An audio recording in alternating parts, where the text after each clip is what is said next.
Hi, everybody. My name is Joe Turner. I'm currently president, co-founder, and CEO of Exponents, which is a 30-year-old community-based harm reduction agency located in New York City. But that's what I do for a living. I just want to talk a bit about that long and winding road I took to get here. Indeed, I think it was the road less traveled. But I am born and raised in a small, little, quiet community called Brownsville, Brooklyn. Brownsville, baby, never ran, never will. And I say that because I always tell folks, really, it's not where you're from, it's where you're going. But my roots, I love Brownsville. When I grew up, it was indeed a community um, of loving folks. The neighborhood was family based, working class. Yeah, we had some ups and downs and drama and some of the rah rah, but for the main part, the community wrapped its arms around, especially the youngsters. And I thank God for that upbringing in Brownsville, Brooklyn. I started out, I think, my recovery from uh, problematic drug and alcohol use started early on. I mean, so many, I think the story is on so many corners in so many cities of young guys drinking wine. And um, I realized then that the wine back then cost 50 cents a pint, this thing called Gypsy Rose, dear to my heart.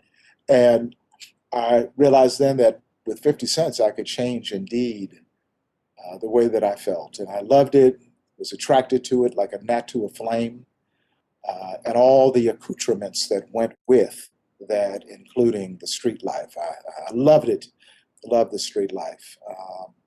And I'm, from a loving family. Both mom and dad worked, went to church, but I was always looking across the street, always looking at, and may have felt that I'm no psychiatrist, that I wasn't enough, and that the feeling that I got from drugs and alcohol would, you know, ratchet up my self confidence and esteem. But as they say, you drink to unwind, but then you got to watch out; your life will fall apart. So I think I followed that path early on. I made my first detox when I was 15. Dropped out of high school, went to Boys High for about 2 days, and that was it. And wound up the rest of the time, across town, and just sinking deeper and deeper into an addiction.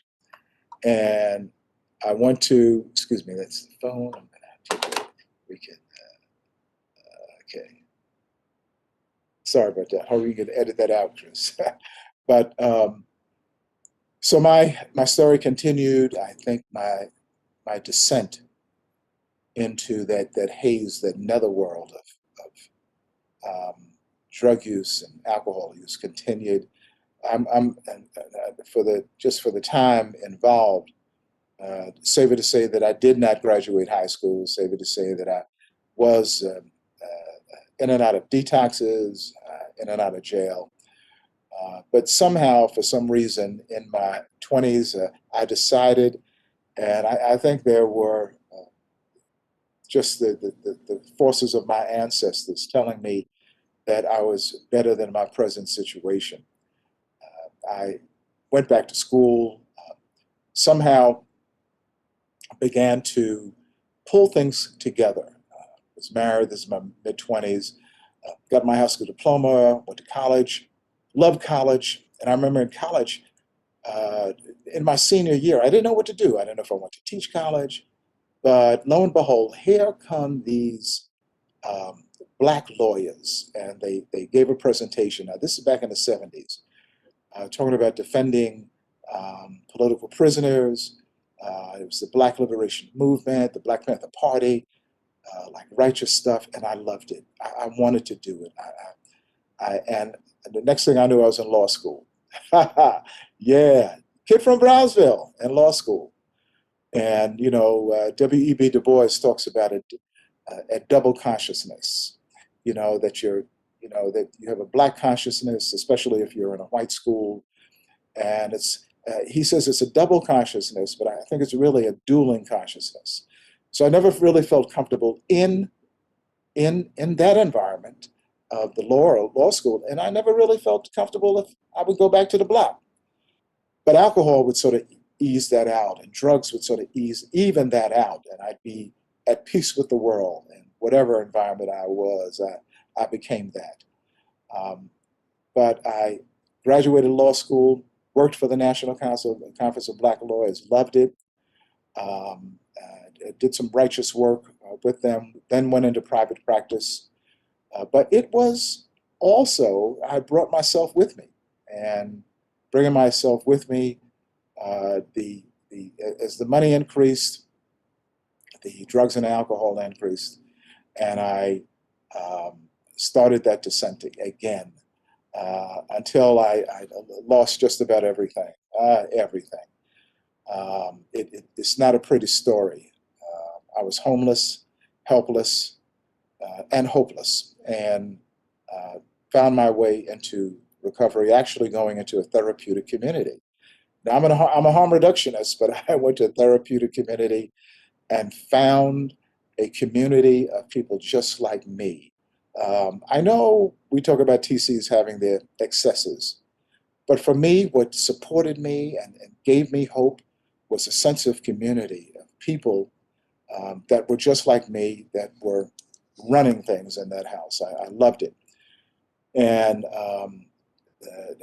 when I finished, began to work in the field, and, uh, and expanded my work in terms of substance use disorder treatment and recovery, and then found my way to Exponents, which I've been with Exponents for over 30 years. Look, everything that I've lost, that I've needed, I've gotten back. I have a life beyond my wildest dreams. I went into law because I wanted to help Black people. Bottom line, I still do. I want to help Black people. I want to help all people under the heel. And but I was talking to my granddaughter, and she said, "Look, granddad," she said, "don't feel bad about not being a lawyer anymore." She said, "You're helping more people now than you ever could as an attorney." And I said, "Wow, the wisdom from an 8-year-old." So I'm good now. That is the PG version of my story. If I told you the X version, you couldn't handle it. But thanks be to people in my life like you. Um, I thank you all.